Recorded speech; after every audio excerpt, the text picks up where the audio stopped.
SHO sir, मैंने कल message किया था। आई थिंक उसी मैसेज को देखकर आप आए हैं कि आज जंतर मंतर पर जो महिला किसान संसद बैठ रहा है, और मेरी इच्छा थी कि मैं उसमें जाऊं, पर आपका क्या कहना है कि मुझे नहीं जाना चाहिए? आप रिक्वेस्ट कर रहे हैं, और मैं अगर रिक्वेस्ट नहीं मानूं तो ये गैर कानूनी तो नहीं होगा? हाँ, नहीं, इंडिविजुअली आप मुझसे कर सकते हैं और मैं उसका रिस्पेक्ट भी करती हूँ।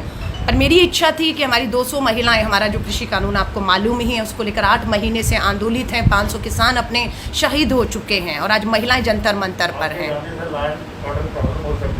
नहीं, मेरे जाने से लॉ एंड ऑर्डर कैसे खराब होगा? मैं तो कानून की सबसे ज़्यादा मानने वाली हूँ। कभी 27 साल की राजनीति में कानून नहीं तोड़ा और आज भी कभी कोशिश नहीं है। देखिए, हमारी कोशिश ही रहती है कन्विंस कर सकते हैं, उसे कन्विंस करें।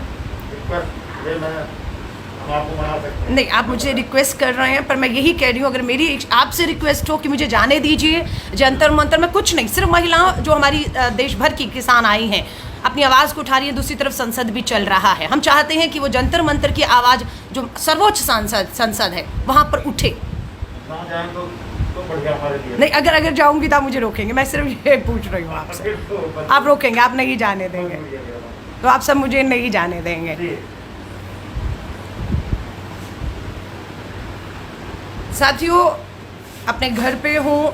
आज 26 जुलाई को किसान संगठनों ने जो है घोषणा की थी कि वो जो है जंतर मंतर पर 200 महिला किसान आज अपनी संसद बुलाएंगी। उस पर किसान बिलों पर चर्चा करेंगी, न्यूनतम समर्थन मूल्य कानून पर मांग उठाएंगी, और वो मांग देश की संसद चल रही है वहाँ उठेगी। लेकिन आप देख रहे हैं मेरे घर में जो है वो पुलिस आ चुकी है। उनका कहना है कि वो मुझसे निवेदन कर रहे हैं कि मैं जंतर मंतर ना जाऊं।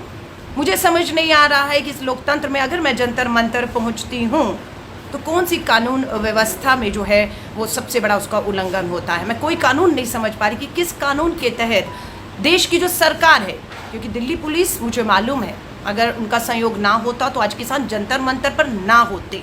आज किसान जंतर मंतर पर, इसलिए दिल्ली पुलिस कमिश्नर साहब आपका धन्यवाद करती हूँ। आपका धन्यवाद करती हूँ कि दिल्ली पुलिस कमिश्नर ने किसानों को, अन्नदाताओं को बेशक 8 महीने बाद इजाज़त दी और वो जंतर मंतर पर आकर अपनी संसद कर पा रहे हैं। लेकिन हमारे जैसे लोग दिल्ली के नागरिक हैं, किसान नहीं हूँ, लेकिन उस अन्नदाता की कर्जदार ज़रूर हूँ, उसका अन्न खाती हूँ। मैं ही नहीं, इस तालेबंदी में जिस 80 करोड़ लोगों को देश की केंद्र की सरकार मुफ्त राशन के दावे कर रही है, वो भी इसी अन्नदाता के दम पर वो दे पा रही है। उसे समझना होगा। और आज उस अन्नदाता का कर्ज उतारने के लिए इच्छा थी कि दिल्ली के जंतर मंतर पर बैठे हुए हैं। 500 से ऊपर किसान शहीद हो चुके हैं। 8वां महीना चल रहा है, संसद चल रही है। क्यों नहीं हमारे प्रधानमंत्री जी एक दिन का संसद सत्र पूरी तरह हमारे अन्नदाताओं को समर्पित कर देते? क्यों नहीं पूरा एक दिन हमारे इन 3 कृषि कानूनों पर चर्चा होने देते? कौन रोक रहा है? कौन रोक रहा है आपको? मोदी जी, हम जानते हैं जिनके लिए आप ये कानून लाए हैं वही आपको रोक रहे हैं कि ये नहीं होना चाहिए। देखते हैं, दिल्ली पुलिस मेरे घर पर आकर बैठी हुई है, मुझे रोक रहे हैं। अब हम बात करेंगे, बातचीत से रास्ता निकालेंगे, या तो यूं ही देखते हैं एसएचओ साहब अपनी टीम के साथ कब तक मुझे यहाँ बिठाए रखते हैं, या बीच का कोई रास्ता निकलता है, मैं वहाँ जा पाऊँ या नहीं जा पाऊँ।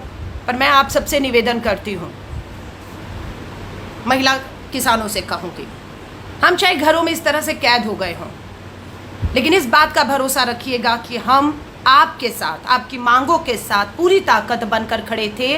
राहुल गांधी जी के नेतृत्व में खड़े हैं और खड़े रहेंगे। संसद के अंदर राहुल गांधी जी के नेतृत्व में कांग्रेस के सांसद आपकी किसानों की लड़ाई को लड़ रहे हैं, और बाहर से हमारे जैसे लोग भी आप किसानों के अन्नदाताओं के साथ ताकत बनकर खड़े हुए हैं। अब पुलिस कमिश्नर साहब, आपसे भी हाथ जोड़कर निवेदन करूंगी, हमारे इलाके के जो डीसीपी हैं, एडिशनल डीसीपी हैं, एसीपी साहब, आपके एसएचओ साहब बैठे हुए हैं, हाथ जोड़ के निवेदन करूंगी, ये लोकतंत्र की हत्या होगी। अगर हमारे बढ़ते कदमों को लोकतांत्रिक तरीकों से हम वहाँ जाकर सिर्फ समर्थन देना चाहते हैं, ये पूरा आंदोलन 8 महीने बिल्कुल हिंसक नहीं रहा, गांधीवादी तौर तरीकों से ये आंदोलन आगे बढ़ रहा है और यही लोकतंत्र की असली ताकत है कि इस देश में लोकतांत्रिक तरीकों से, गांधीवादी तरीकों से अगर कोई भी आवाज़ उठे उसे दबाने की कोशिश नहीं करनी चाहिए। तो मैं दिल्ली पुलिस के मनाने की कोशिश करूँगी कि आप मुझे यहाँ से जंतर मंतर जाने दें। अगर नहीं भी जाने दिया तो मैं आप सभी साथियों को कहूँगी, पूरी की पूरी कांग्रेस का समर्थन किसानों के साथ है।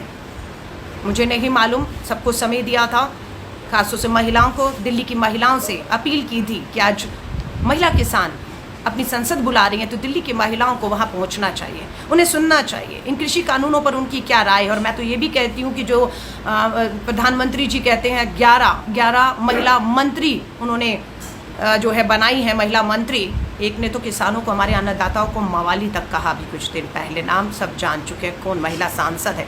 लेकिन उन महिला सांसदों से कहूँगी, मंत्री हैं आप, आइए ना, आइए जंतर मंतर पर, आप पक्ष रखिएगा, हमारी महिला किसान अपना पक्ष रखेंगी और इस पे जो चर्चा होगी उसे हमारे जैसे लोग जो ना किसान महिला हैं और ना संसद की सांसद है ना मंत्री हैं सुनेंगी और यही लोकतंत्र को मजबूती देगा। लेकिन ये जो तरीके हैं, ये जो तरीके हैं, मैं माफ़ी चाहूँगी, इन तरीक़ों से देश का लोकतंत्र नहीं चलेगा। ये आवाज़ें ताकत, सत्ता के दम पर आप कुचल नहीं सकते हैं। मेरा निवेदन है, बहुत से साथी कह रहे हैं कि मुझे जाना चाहिए, लेकिन मैं चाहती हूँ कि मैं कानून के दायरे में रहते हुए पुलिस की इजाज़त के साथ जाऊँ, अगर जाऊँ तो, वरना जोर ज़बरदस्ती से क्या हासिल होगा ये आप भी जानते हैं, मैं भी जानती हूँ कि कुछ हासिल नहीं होगा। बीच के रास्ते निकालने की कोशिश है। बहुत एक अच्छे माहौल में हमारे एसएचओ साहब का और उनकी पूरी टीम बैठी हुई है, बातचीत कर रहे हैं, कोशिश कर रही हूँ रास्ते निकलेंगे। पर इस तरह से मैं कहूँ, अगर आप कहेंगे डिटेन कर लिया अलका लांबा को और आपका जंतर मंतर दिल्ली संसद में किसानों के नहीं जाने देंगे, तो मैं ये कहूँगी ये राहुल गांधी जी, पूरी कांग्रेस की आवाज़, किसानों की आवाज़ संसद से सड़कों तक गूंजेगी और तब तक गूंजेगी जब तक ये 3 काले कृषि कानून वापस नहीं लिए जाते हैं, तब तक। जय हिंद, जय भारत।